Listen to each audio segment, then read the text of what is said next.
Mobile आज केवल एक फोन नहीं रहा, बल्कि हमारी पहचान, हमारा बैंक, हमारी यादें, हमारे निजी दस्तावेज और हमारी पूरी डिजिटल जिंदगी बन चुका है।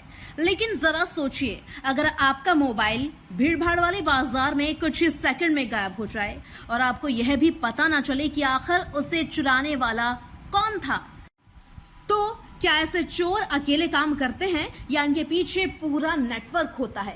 क्या चोरी के बाद मोबाइल सीधे दूसरे राज्य में बेच दिए जाते हैं? और क्या आपका चोरी हुआ मोबाइल आज भी किसी और के कब्जे में हो सकता है? आज की इस विशेष रिपोर्ट में हम आपको दिखाएंगे कैसे नोएडा पुलिस ने मोबाइल चोरी करने वाले 2 शातिर आरोपियों को गिरफ्तार किया, कैसे उनके कब्जे से एक नहीं, 2 नहीं, बल्कि पूरे 49 चोरी के मोबाइल फोन बरामद हुए और कैसे इस गिरफ्तारी ने कई पुराने मामलों की परतें खोलनी शुरू कर दी हैं। आइए शुरू करते हैं आज की यह विशेष रिपोर्ट। 3 जुलाई थाना सेक्टर 20 पुलिस मैनुअल इंटेलिजेंस और इलेक्ट्रॉनिक सर्विलांस दोनों के आधार पर लगातार काम कर रही थी। पुलिस को सूचना मिली कि मोबाइल चोरी की घटनाओं में शामिल 2 संदिग्ध सेक्टर 18 के पास मौजूद हैं। सूचना मिलते ही पुलिस टीम सक्रिय हुई। सेक्टर 18 स्थित पार्क के पास घेराबंदी की गई और कुछ ही देर में दोनों संदिग्धों को पकड़ लिया गया। पुलिस ने जिन 2 आरोपियों को गिरफ्तार किया, उनकी पहचान हुई विक्की पुत्र मुकेश, उम्र लगभग 39 वर्ष, निवासी मुल्तानी ढांडा, पहाड़गंज, दिल्ली। दूसरा आरोपी आसिफ पुत्र आशु, उम्र लगभग 24 वर्ष, निवासी राशिद अली गेट, लोनी, गाजियाबाद। पहली नजर में इन दोनों को देखकर शायद किसी को शक भी ना हो। एक टैक्सी चलाता था, दूसरा कपड़ों की फेरी लगाता था, लेकिन पुलिस के मुताबिक दोनों मौका मिलते ही मोबाइल चोरी की वारदात को अंजाम देते थे। पुलिस ने जब दोनों की तलाशी ली तो जो मिला वह बेहद चौंकाने वाला था।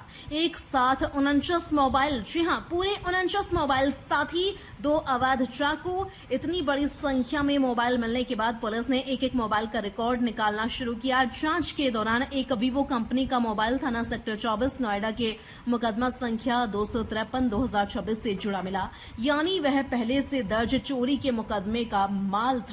यही नहीं, पूछताछ के दौरान दोनों आरोपियों ने थाना सेक्टर 20 में दर्ज मुकदमा संख्या 213/2026 में मोबाइल चोरी की घटना को भी स्वीकार किया। यानी गिरफ्तारी के साथ ही कम से कम 2 अलग अलग मामलों में महत्वपूर्ण सफलता पुलिस को मिली। पुलिस के अनुसार दोनों आरोपी किसी बड़े हथियारबंद गिरोह की तरह डकैती नहीं करते थे। इनका तरीका बहुत अलग था। ये भीड़ भाड़ वाली जगह, बाजार, सड़क और सार्वजनिक स्थानों पर ऐसे लोगों को तलाशते जो मोबाइल इस्तेमाल करने में व्यस्त हों। मौका मिलते ही कुछ ही सेकंड में मोबाइल गायब और जब तक पीड़ित को पता चलता दोनों आरोपी भीड़ में गुम हो चुके होते। पुलिस अब यह भी जांच कर रही है कि बरामद बाकी मोबाइल किन किन लोगों के हैं और क्या इनके पीछे कोई बड़ा रिसीवर नेटवर्क भी काम कर रहा था। बरामदगी में 2 अवैध चाकू भी मिले। यह सवाल भी महत्वपूर्ण है कि मोबाइल चोरी करने वालों के पास चाकू क्यों थे। अब आपको सुनाते हैं एडीसीपी नोएडा श्रीमती मनीषा सिंह ने क्या कहा। पुलिस आयुक्त महोदया के निर्देशन में नोएडा जोन में अपराध एवं अपराधियों के विरुद्ध कार्रवाई लगातार प्रचलित है।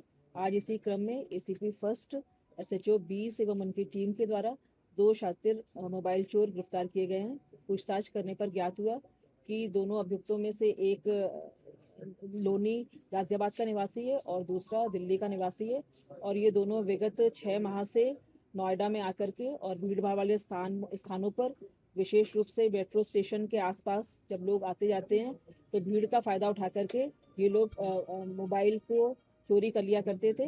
आज इनकी गिरफ्तारी के पश्चात इनके कब्जे से 49 मोबाइल फोन बरामद हुए हैं, साथ ही साथ 2 अवैध चाकू बरामद हुए हैं। ये मोबाइल फोन इनकी सर्विलांस की मदद से किसके ये मोबाइल हैं, ये सारी जानकारी प्राप्त की जा रही है और अभी तक जो जानकारी प्राप्त है इसमें से 2 मोबाइल के संबंध में प्रथम सूचना रिपोर्ट अंकित है। आज दोनों को गिरफ्तार कर माननीय न्यायालय में अभिरक्षा हेतु प्रस्तुत किया जा रहा है।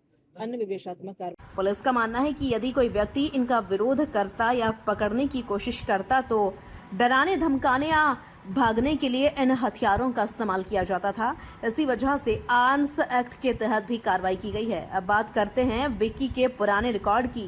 पुलिस रिकॉर्ड के अनुसार उसके खिलाफ नोएडा और दिल्ली दोनों जगह पहले भी कई मुकदमे दर्ज हैं।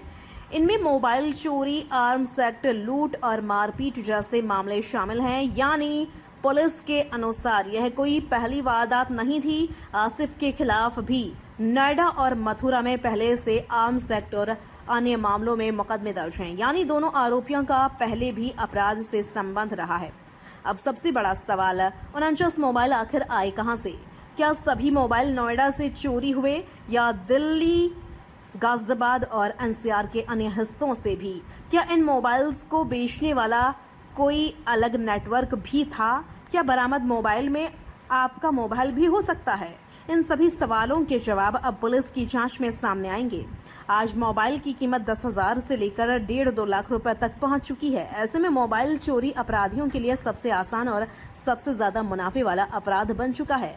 IMEI बदलना, पार्ट्स निकालना, दूसरे राज्यों में बेचना, ऑनलाइन रिसेल करना, ऐसे कई तरीके अपराधी अपनाते हैं। इसलिए सिर्फ मोबाइल वापस मिलना काफी नहीं है, पूरे नेटवर्क तक पहुंचना सबसे जरूरी है। अगर आपका मोबाइल चोरी हो जाए तो सबसे पहले 112 या निकटतम थाने में शिकायत करें।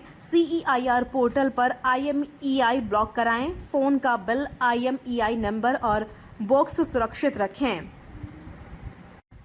अनजान व्यक्ति से बिना दस्तावेज सेकंड हैंड मोबाइल कभी ना खरीदें। नोएडा पुलिस की इस कार्रवाई ने एक साथ 49 मोबाइल बरामद कर मोबाइल चोरी के कई मामलों को सुलझाने की दिशा में महत्वपूर्ण सफलता हासिल की है। लेकिन यह मामला सिर्फ 2 आरोपियों की गिरफ्तारी तक सीमित नहीं है। असल चुनौती उन लोगों तक पहुंचना है जो चोरी के मोबाइल खरीदते हैं, उनका सॉफ्टवेयर बदलते हैं और उन्हें दोबारा बाजार में बेच देते हैं।